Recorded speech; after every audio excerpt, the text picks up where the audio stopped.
friends and members of the Sakak family. It is really a happy occasion and an opportunity for me to be with you on this happy day. And I would not like to spend your happy time giving you a talk, this is a day which is supposed to be for good wishes and advices. And I think it is believed that older people like me have more knowledge, more experience. But I think in today's times, perhaps you are all much better equipped to advise us really. And that is the future towards which we look forward to. You are the youth, and the torch, the baton has been passed. And you, in your turn, will pass the baton and the torch. And I do hope that when you pass the baton and the torch to your children, the world will be definitely a far, far better one than what we have passed on to you. The motto of Sakak is at the service of beauty and truth. I wish, I hope that it is not just in your careers, in your vocations, in your professional work, but you will manifest beauty and truth in your thoughts, in your feelings, in your speech, in your actions, in your lives. You will bring beauty and truth in your work, whether it be in advertising, whether it be in creative photography, whether it be in journalism, whether it be in filmmaking. All of them, I hope, will carry the stamp.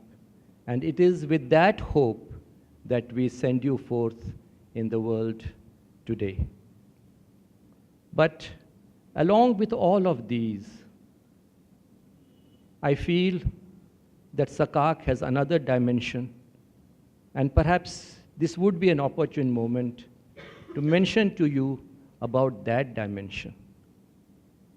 I hope that in your life as you go forward, you will ask some deeper questions about life. Otherwise, it is not Sakak. And perhaps to share with you an Upanishadic story. The disciple has been studying for years. He has completed all his studies. They did not have a convocation at that time, I suppose, but he has completed the studies and he's coming back. And his father, the Rishi, sees him coming back full of pride, arrogance, that he has studied so much, he's a master. And the father asks him, "My son, I'm glad you have completed your studies. Tell me, what have you studied?" And very happily, proudly, the son says, "I have studied the scriptures, I have studied astronomy, I have studied astrology, I have studied the arts, I have studied medicine," and he gives the entire list. The father listens patiently, and then he asks, "It is well, my son. I'm glad you have studied all this, and I'm glad that you have mastered all this. But have you learned that by knowing which everything else is known? Have you understood the mystery of death? Have you realized who you are?" The son realizes how much more it is to be done. He says, "Education is not complete till you have found the answers to these questions, whatever else you may have studied." And he asked the son to go back. And this time when he comes, from far the father can see the light of knowledge on his face. He doesn't have to ask him, "What have you studied? What have you learned?" So when we, you are all our children, when we send you forth into the world, we also have this hope somewhere that some of you at least will search for the answers to these questions, the questions to the riddle of life, through your field, through your medium, whichever be that medium. And with that, you will enrich your lives and enrich the lives of all the others around you. You are all entering a new phase into your life. Perhaps there may be some apprehensions.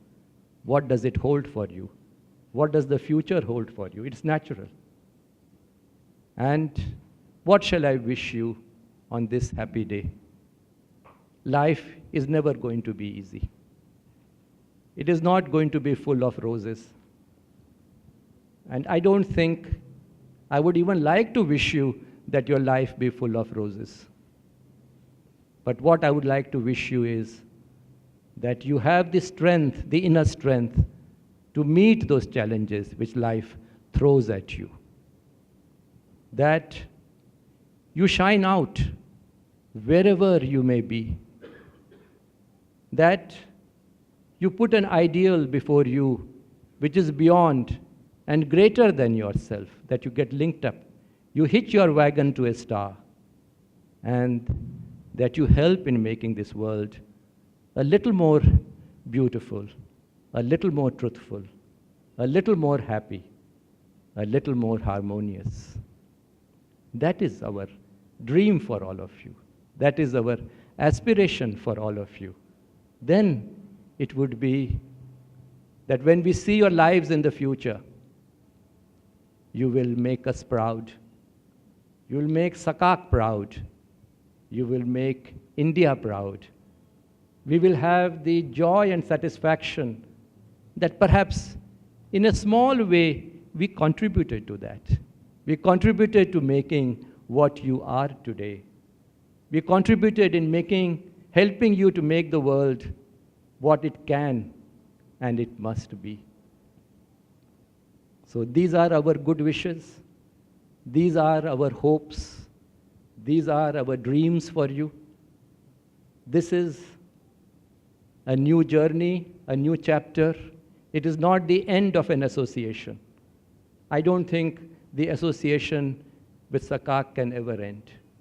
You will always be part of Sakak. We will always be with you in your journey of life. This is your home. Come back over and over again. We would really be happy to have you with us, always, in every way. We would like you to be part of a new future that we are working together for. And you continue to be part of that.